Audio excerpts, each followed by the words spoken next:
Após os atentados às Torres Gêmeas em 2001, o mundo mudou, e no cinema não seria diferente. Tivemos o surgimento de terrores mais psicológicos e com críticas sociais. Os monstros nos filmes de terror já começavam a perder espaço para um terror mais social. O medo agora era sobre como o ser humano poderia ser cruel diante de uma situação extrema e como o Estado poderia ser negligente e violento diante dessa perda de ordem social. Vários filmes abordaram suas críticas de forma subjetiva e particular, mas hoje falaremos de A Epidemia, de 2010, ou The Crazies. Filme de terror e ficção científica lançado em 2010 e dirigido pelas mãos de Breck Reisner, o mesmo diretor de O Último Caçador de Bruxas e meia dúzia de outros filmes de baixo orçamento.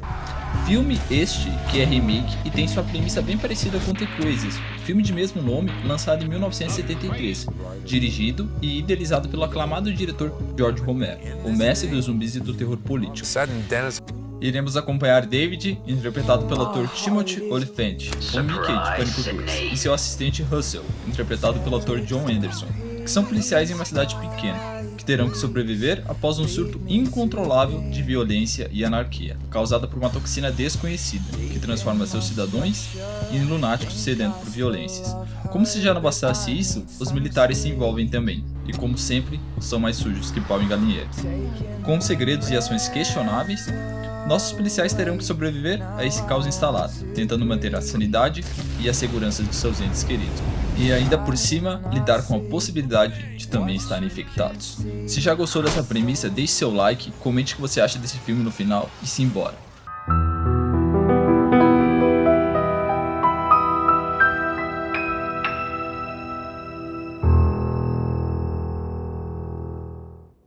Logo no começo, já temos uma cidade toda destruída, com vários incêndios. Corta a cena e voltamos 2 dias.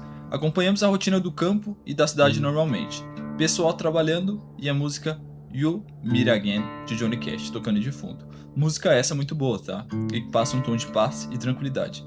Sua letra fala sobre a esperança e resiliência em tempos difíceis, que combinará muito com o tom do filme. Nos é apresentada a médica da cidade, Judge, esposa do xerife, e sua secretária. Essa secretária, cara, ela fala de um jeito afobado demais, mano. Dá uma agonia umas partes. O xerife David está acompanhando o jogo de beisebol escolar com seu café matinal, que vale ressaltar o diretor tentou dar o café para o xerife, pensando que ele poderia esquecer as multas. Recebeu uma resposta curta e grossa.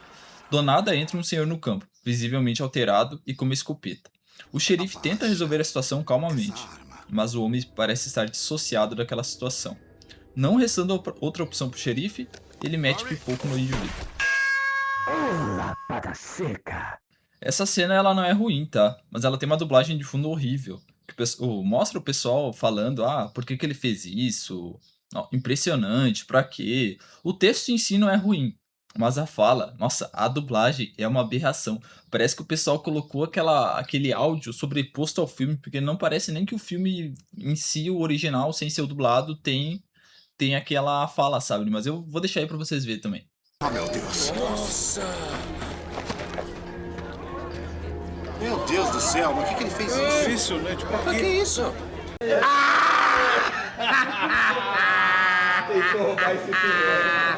Nosso xerife suspeita que o homem estava bêbado, pede para o pessoal fazer os testes no corpo dele, fica traumatizado, obviamente, com aquela situação, né? Já que em cidade pequena não deveria ser normal acontecer aquilo. Para piorar ainda mais a situação, temos uma viúva e um filho desse homem. Pé da vida, obviamente, né? Porque o marido dela morreu. Já que, segundo eles, também o xerife saiu falando por aí que meteu bala no bêbado da cidade. Enfim, a viúva e o filho dela estão viajando pacas nessa cena aí. Mas como estamos num filme de terror e suspense, obviamente o cara não estava bêbado. O xerife fica pensativo quanto àquela situação. O xerife ele tá tentando entender tudo aquilo, né? Ele volta para o campo do jogo e ele vê o mesmo diretor do começo. Dessa vez ele estava alheio a toda aquela situação, como ele estivesse longe, sabe? E ele começa a falar umas coisas sem sentido, bem parecido com um rapaz que invadiu o campo. Corta essa cena e vamos para a médica da cidade, Judge. Ela atende uma família em que o patriarca dela está bem alheio, sabe? Ele tá meio que parece que ele tá fora de si. Ela atende esse patriarca e ela percebe que ele começa a falar umas coisas repetidas, sem sentido, e parece que ele não dá, parece que ele nem sabe que ele tá que está sendo atendido, sabe? Obviamente, como uma médica boa que ela é, né? Ela libera o cara, pô, e a família Zarpa no mundo. Estilo os médicos dos postinhos, sabe? É uma virose, toma um soro e vaza, parceiro. Só que, tipo, obviamente o cara não tava bem. Essa família então tem problemas à noite, já que o patriarca da família que estava bonzão, segundo a médica, tranca eles em um closet e taca fogo em tudo. O cara sobrevive e vai preso, mas alheio a tudo aquilo à sua volta. Alguns caçadores que estavam no pântano da cidade acham um corpo de um militar que caiu de paraquedas e chamam o xerife para investigar. O assistente fala que recebeu uma denúncia semana passada de um avião que caiu no pântano, mas não ligou porque o cara que denunciou era um fanfarrão, na maioria dos casos pelo menos. O xerife e o assistente vão até o pântano e eles acham aquele avião e percebem que o avião não era pequeno, e sim um avião bem grande. E daí começam a questionar por que eles não escutaram nada sobre aquela queda de avião. Não escutaram nenhuma notícia no rádio, nenhuma notícia nacional também da queda de um avião naquela região, né? E eles já começam a ficar meio assim com aquela situação, né? Meio, pá, tá acontecendo alguma coisa, né? O xerife David chega à conclusão que tinha algo no avião que infectou a água e está afetando as pessoas. Verifica o mapa e percebe que a primeira fazenda a receber a água era do suposto bêbado do começo do filme. O filme ele coloca o xerife descobrindo tudo e ligando praticamente todos os pontos de uma forma tão fácil, sabe? Porque parece que só ele pensa e parece que só ele manja dos Paranauê na cidade. Parece que o restante do pessoal... parece até que o assistente do xerife nem pensa direito, porque quem chega às conclusões sempre é só o xerife. O problema estando na água ou não estando, de qualquer modo, o xerife trava o abastecimento de água da cidade. Mesmo o vadio do prefeito falando que não precisava, porque era época de colheita, de safra, e que se ele travasse a água ele ia acabar ferrando com a economia local, sabe? De qualquer modo ele vai lá e trava. O xerife David e o Russell voltam pra delegacia e lá eles encontram o patriarca daquela família que foi incendiada no chão, atirado, todo ensanguentado, porque ele foi preso, né? E ele tá parado, pálido, sem fazer nada. O Russell acredita que ele esteja morto e vai abrir a porta da cela. O xerife não deixa, fala que vamos esperar, vamos ver. E nessa hora o patriarca tenta atacar eles também.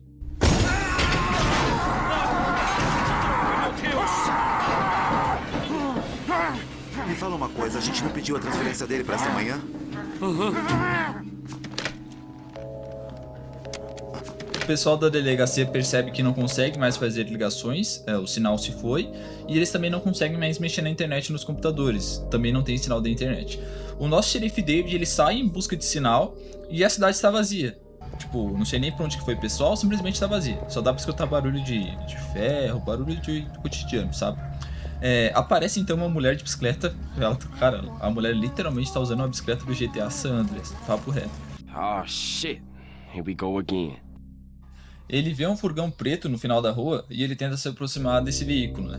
O furgão obviamente mete o pé dali, não deixa ele chegar perto. Aí ele escuta uns barulhos vindo da funerária, já que a cidade estava um silêncio, do nada a funerária começa a dar uns barulhos fortes. Ele vai até a funerária investigar e ele acha o padre da cidade com os olhos e a boca costurada. Bem bizarra essa cena até. O médico legista tenta atacar o xerife. O médico legista ele tá piradão, sabe? Querendo costurar todo mundo. Ele ataca o xerife com uma maquita. Provavelmente os piá estavam no teto desse médico legista, querendo a maquita dele, então sendo bem racional esse ataque dele, fala bem a verdade, né? Mas enfim, o médico legista ele tenta atacar o nosso xerife e nosso xerife acaba conseguindo finalizar o médico, sabe? Ele acaba finalizando ali e sobrevive. Também com a ajuda do Russell, que chega na hora pra salvar ele, porque do nada a maquita começa a correr na direção dele ali e vai machucar o boneco dele, tá ligado? Porra, menor! Ajuda! Ajuda, Yoda! O pessoal é levado pelos militares para uma área de quarentena. A esposa de David percebe que estão tirando a temperatura das pessoas e acredita que seja um vírus que afete o cérebro, dando hemorragia, perda dos sentidos e sede por violência. E para terminar, uma vontade absurda de torcer para o Vasco. Eles acabam se separando, já que a médica caiu no teste de temperatura, pois ela está grávida, né, desde o começo do filme. Ela está tendo bastante febre, o xerife explica. Como os militares desse filme têm um QI bem negativo, fica fácil para alguém estourar a cerca da quarentena com uma caminhonete. A zona lá é instaurada ali, o geral fica correndo para todo lado. E os militares dão no pé, sabendo que eles não vão conseguir controlar aquela situação. Nessa hora a gente tem uma das cenas mais marcantes desse filme, que é a médica presa em uma maca. Ao lado dela está aquela assistente que também foi capturada, fora os outros loucos que estão infectados nas macas, porque eles sim, daí eles estão infectados, a doutora não estava, né? Temos um som de ferro sendo arrastado, que vai durando alguns segundos no filme, né? Até que aparece o diretor da escola com um tridente de ferro. Ele começa a enfiar esse tridente nos loucos, sabe? Se o louco fica gritando nas máquinas, ele começa a enfiar. E chega e só crava nas pessoas, crava. E vai indo, sabe? E a tensão da cena ela vai se construindo, vai aumentando, porque cada vez ele vai chegando mais perto dela, né? E obviamente ela não tem o que fazer, ela não tem como se defender, né? E essa cena é bizarra justamente por conta disso, porque é um lugar com pouco som e as pessoas não tem como reagir porque estão presas e o cara tá simplesmente piradão enfiando um tridente nas pessoas, sabe? Sinistro. Quando o diretor está prestes a finalizar a médica, chega o David e mete uma bala nele. Agora reunidos, eles comentam que os militares estão levando as pessoas em caminhões para o posto da saída da cidade, antes de abandonarem ela. O grupo então começa a atravessar a cidade e é aí que vemos ela como no começo do filme, que ela estava toda destruída. E o mais bizarro é como que essa toxina ela muda o comportamento das pessoas. Algumas ficam andando, falando coisas sem sentido, e outras ficam violentas, sabe? Fazendo atividades até bem parecidas com as que faziam antes. Tem até os caçadores do começo do filme, só que agora eles estão caçando pessoas e não mais animais. Então, tipo, não é que os caras eram ruins antes da toxina, mas na verdade a toxina literalmente deixa os caras extremamente violentos, só que mantém a atividade que eles faziam antes de serem infectados. O Russell começa com uma aspiração que ele vai perder a cabeça também, que ele não quer ficar daquele jeito, porque ele mora mais perto da origem da água. Enfim, o cara tá sofrendo de forma antecipada antes mesmo de saber se está infectado ou não. Como todos os veículos da cidade estão grampeados, já que os militares foram lá e deram multa em geral, né? A máfia do Detran não pode parar. O grupo não tem outra opção sem ir andando até a casa de David, para pegar um carro de polícia antigo que está sem as rodas. Mas é papo de 8 km até a casa dele, andando em campo aberto, sabe? E atalhando por uma fazenda ainda. Então pensa na delícia que é andar em campo todo desnivelado. Essa fazenda em questão que o grupo vai passar é da família do peguete daquela assistente da doutora. Então ela vê a fazenda e ela já vai correndo, né? Porque o amor ele é lindo. Que eu amo de verdade! Mas como tava dando tudo certo até então, alguém tem que se ferrar, né? Os militares dominam a fazenda e metem chumbo na mãe do peguete da guria e no peguete da guria. Assim, de graça. O pessoal se esconde no celeiro, já que os militares não sabem deles ainda, acabam conseguindo dominar um dos militares. O militar revela que foram enviados com ordens de superiores e não sabiam onde estavam, até ver as placas da cidade. E a ordem era ficar de máscara o tempo todo. Então o maluco já aluga um triplex na cabeça do grupo. O medo de estar infectado agora é mais real ainda, né? Desde o começo eles já tinham esse medo. Eles fazem um acordo com o militar e liberam ele. O militar passa o papo nos outros, né? Diz que o celeiro não tinha ninguém e pau, e é isso aí. E os militares daí vão embora e o grupo consegue se safar dessa parte. O dia amanhece e chegam na casa de David. Os soldadinhos, né, meteram fogo no carro da polícia novo dele que estava estacionado, sobrando só o antigo mesmo, que nem roda tem. Russell, ele é desenrolado na trocação de roda, enquanto o grupo pega alguns mantimentos. A nossa médica do SUS vai ver pela última vez o quarto de seu futuro filho, e acaba sendo presa por aquela viúva e filho do começo do filme, sabe? Agora estão com suco na veia, tá ligado? Eles estão infectados. O nosso xerife ele é atacado, recebe um carinho na mão, e a situação fica tensa demais. Como a viúva quer matar a médica primeiro, o nosso xerife dominado acaba tendo que lançar o famoso discurso machista opressor, para chamar mais a atenção, né? Ele consegue se soltar e enfia a peixeira na senhora. E seu filho acaba sendo acertado pelo Russell, que estava de rifle fora da casa, e provavelmente percebeu a situação, né? O Russell ele sobe para ajudar eles, e vendo os caras finalizados no chão, ele acaba metendo mais bala nos caras ainda, sabe? Tipo, o segundo tiro na cabeça eu concordo demais, mas o cara larga o pente nos caras e, tipo, se passa, tá ligado? Obviamente o Russell não está bem, fora que começa a ficar chato pra caralho nessa parte do filme. Ele começa a levar qualquer fala dos outros na maldade, sabe? Agora, tipo, Sante Novo é só meter o pé na cidade, que o Russell já arrumou os soltos, né? Eles começam a discutir por causa do Russell novamente, e o grupo não percebe a aproximação do helicóptero militar. Eles metem a fuga para um lava rápido próximo, porque o helicóptero está voltando para justamente pegar eles, né? E bom, os mísseis do helicóptero eles não são do brinquedo, tá? Como eles pararam no lava rápido e, sabe, tem aquelas esteiras que prendem o carro e levam o carro até o final, o grupo ele fica na mão do pessoal desse lava rápido, que já tá pirado também. E nessa parte tem muita ação, bala, porradaria, o pau come nessa parte. praticamente já saindo da lavagem, a estagiária acaba sendo puxada por um dos maníacos. Enfim, ela acaba sendo finalizada ali mesmo.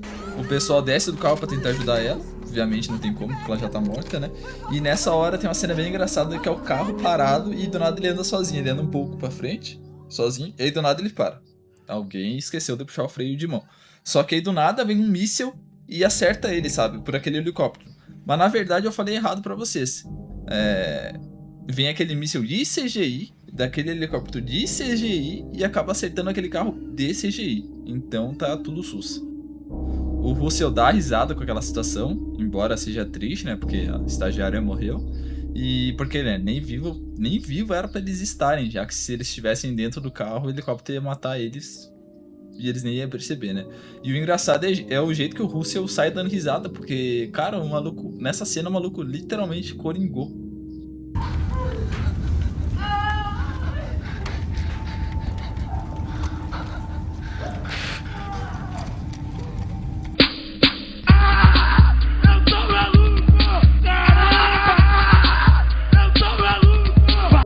A rapaziada vai ter que desenrolar a pé mesmo, até que eles acham o carro de Russell, que foi capotado por um militar. No começo do filme, que o Russell comentou que foi atacado e teve seu carro capotado de polícia, né? E daí eles percebem um furgão vindo na estrada. O plano de David era dar um balaço no motorista e ficar com o carro, pra eles meterem um pedalinho. Até que o Russell tá coringado já, né? Ele tá com um strap na estrada. O strap seria aquelas esteiras de prego, sabe? Como o furgão capota numa cena linda, devido ao strap, o David não consegue mais utilizar o carro, mas ele fala, eu quero interrogar o motorista. A gente descobre que a toxina da água, na verdade, ela é um protótipo do rabino-vírus, ou seja, a raiva. E isso lembrou demais Extermínio nessa parte, que também tem sua infecção através de uma modificação do vírus da raiva. Senta que lá vem a história. E quem já pesquisou sobre a raiva sabe o quão bizarro é esse patógeno para o ser humano. Começa com sinais como dor de cabeça, febre, e passa para sintomas mais graves como hidrofobia. Se você for pesquisar, hidrofobia é a pessoa não consegue tomar água, a pessoa vai ingerir um copo d'água e simplesmente o corpo não deixa, a garganta retorce tudo, os braços também. Se tu pesquisar, essas são cenas bizarras. A pessoa também tem confusão mental, como os infectados do filme, né, que eles acabam perdendo um pouco, se dissociando um pouco da realidade, e após atingir esses sintomas, ela é praticamente 100% fatal. Em 2004, uma mulher conseguiu sobreviver à raiva, Jenna Dizzy, através de um procedimento intensivo. Mas enfim, pesquisem sobre esse caso se ficarem curiosos, mas já adianto que mesmo com alguns sobreviventes, a raiva continua com uma taxa de 100% de fatalidade após os sintomas. Ou seja, se vacinem, pessoal. Agora, voltando ao filme, sim, o governo fez uma arma biológica para acabar com populações, segundo o próprio militar, né? Estados Unidos sendo bem representado nesse filme. Mas que caiu por engano naquela cidade, e o engraçado dessa cena é que o militar estava mais preocupado com a perda daquele avião que caiu do que com os danos gerados àquela cidade. Tanto que ele fala assim, você quer que eu faça o quê? Eu perdi um avião. Tipo, o cara ficou mais preocupado com a perda do avião do que com os danos que geraram na cidade. O nosso xerife, obviamente, não fica feliz escutando aquilo e ele mete um deb na cara do militar. Mas o militar, ele fala algo bem real nessa cena, sabe? Ele fala que seria a quarentena nessa cidade e perder ela, ou uma pandemia mundial, que provavelmente acabaria com o mundo todo, já que os militares nesse filme são uns burrão, né? Eles não sabem nem controlar uma cidade com 1.200 habitantes. Tá, papo vai, papo vem, o militar revela que o tempo de incubação do vírus é 48 horas. Após isso, quem não pegou não vai pegar mais. O Russell, ele mete uma bala no militar do nada, sabe? No meio da conversa tá o David lá e o cara toma um HS. Cara, o David nessa cena ele fica bravo porque ele queria usar o militar pra sair dali, ele ia tentar pedir ajuda, sei lá, ele ia querer desenrolar alguma coisa com o militar. Como já é a 15ª merda que o Russell faz, o David ele fica preocupado. E ele pega daí o rifle escondido que o Russell carregava. O Russell ele entra pra investigar um carro e deixa o rifle pra fora. O David vai lá e pega o rifle pra já tirar a arma do cara, né? Porque o cara tá fora de si. O Russell volta, né? Vê que o rifle dele sumiu e já não gosta dessa situação. Cara, ele puxa uma pistola e faz os caras refém. E aí o clima do grupo tá gostoso nessa cena já, né? O clima tá agradável. O David consegue convencer o Russell a abaixar a arma. E o murro na cara do Russell é inevitável, né? Todo mundo tava com vontade de dar um murrão no cara, né? Porque o cara tava sendo desgraçado nessa cena, né? Mas infelizmente o Russell ele tá perdendo o controle sobre si mesmo, então, cara, ele tava infectado mesmo, né? E o destino dele você já sabe. Mesmo que ele consiga sair da cidade, ele não vai sobreviver, porque ele já pegou a infecção e a raiva é 100% letal, né? Lembra do bagre enorme que eu peguei no verão passado? Quanto acha que pesava? 16, 18 quilos. É. Ele era bem grande.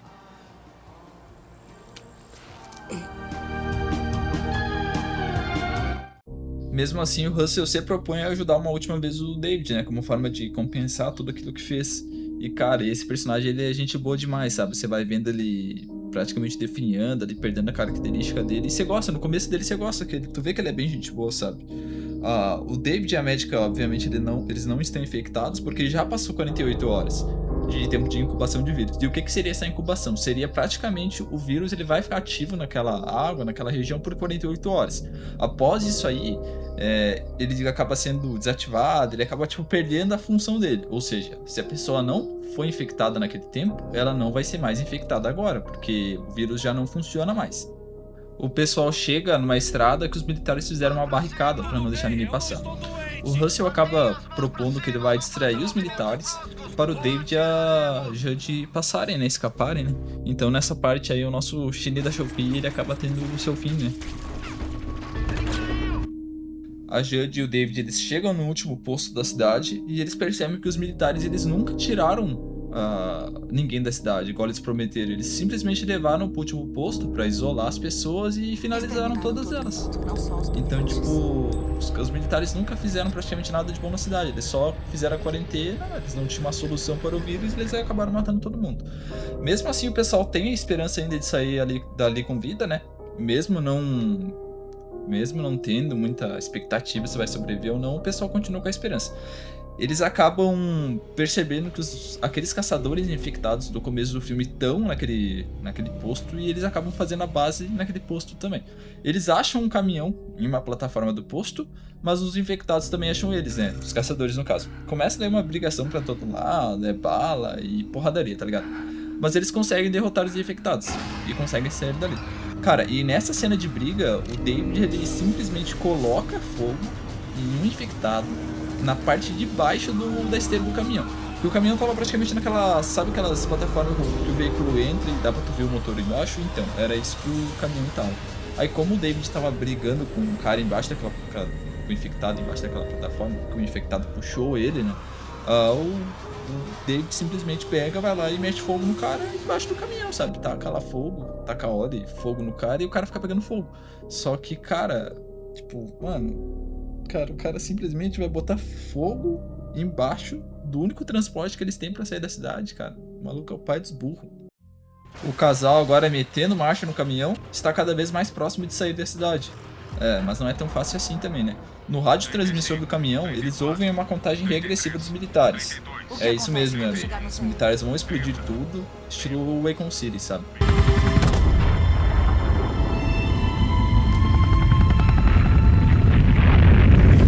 A explosão ocorre no horizonte, mas mesmo assim ela atinge o caminhão. Tipo, o David tenta meter marcha, acelerar, mas o caminhão não é tão rápido como um carro e a explosão é mais rápida que o caminhão, obviamente. Como todo protagonista que se preze, né, eles sobrevivem e olha, cara, eu até que achei bonita essa cena de explosão dessa parte final, certo? Claro, tu percebe que é CGI e tal, só que não é um CGI que incomoda. É um CGI, tipo, até que bonitinho, sabe? E é um CGI até que bonitinho porque o diretor, ele simplesmente não teve peito de explodir uma cidade, sabe? Muito fraco. Arregou. O filme chega ao fim com o casal chegando na próxima cidade. Sim, o casal sobrevive até então, sobrevive à explosão e tá chegando na próxima cidade. Até que vem um zoom do espaço marcando o casal e iniciando assim um novo protocolo de contenção nessa nova cidade. Cedar Rapids, Iowa, população 128.056. Iniciar protocolo de contenção. A Epidemia é um filme excelente quando assistido de forma despretensiosa. Não tente buscar razão demais em determinadas partes, porque só estragará a experiência do filme. Embora a crítica social por trás do filme faça você pensar ele não é um filme 10 de 10, mas com certeza é um filme marcante para o gênero. E aliás, a crítica essa do filme, que ele fala sobre como o ser humano muda diante de situações caóticas. O governo reage de forma extrema, eliminando, contendo e isolando qualquer possível ameaça, muitas vezes sem nem ao menos investigar ou entender determinada situação. Mentalidade essa presente pós o 11 de setembro, como eu comentei aqui no começo do filme. Que entre linhas o filme coloca ali de forma subjetiva, né? De começo talvez você não consiga entender, mas se você acaba vendo algum documentário de 11 de setembro, assistindo algo referente a isso, você acaba pegando alguns pontos, sabe? Crítica essa que realmente ela fica muito explícita no final do filme, onde a gente vê o David e a Julie sobreviverem sem a infecção, sabe? Mas o governo, de forma extremista e sem pensar, ele vai lá e ele faz um novo protocolo nessa nova cidade, por causa que eles sobreviveram. Embora o filme ele tenha uma crítica social interessante por trás, a execução muitas vezes é bem medíocre, sabe, de algumas cenas, né? Somente a interpretação de que o governo age muitas vezes sem pensar não consegue tapar todos os erros dessa obra. Em comparação com a obra original de 73, né, que tinha um tom mais documental, essa ela tem um tom mais de terror e suspense, mais intensos, né, que a obra original. Também alterando os infectados confusos de 73 para os infectados violentos agora de 2010, além das claras referências que a gente tem em praticamente todo o filme e a extermínio, né? A epidemia ela conquista o telespectador pela tensão e pela falta de fala em muitas cenas, sabe? Ela dá espaço ao som ambiente que te gera desconforto. Além de infectados que podem estar observando em qualquer ponto, né? Muitas vezes sem a gente perceber. Algumas cenas do filme você percebe que tem infectados de fundo olhando os sobreviventes do grupo ali, né? E você percebe que o som também eles não o pessoal acaba não falando e você só percebe som de ambiente, tipo ferro batendo, o vento, sabe? Então essa sonoplastia do filme, ela é muito boa, ela fica ativa, sabe? Chegamos ao fim de mais um vídeo, pessoal. Espero que vocês tenham gostado. Deixem seu like, comentem o que vocês acham desse filme e se inscrevam. Isso ajudará muito o canal a crescer. E lembrem-se, para o governo, vocês são só mais um.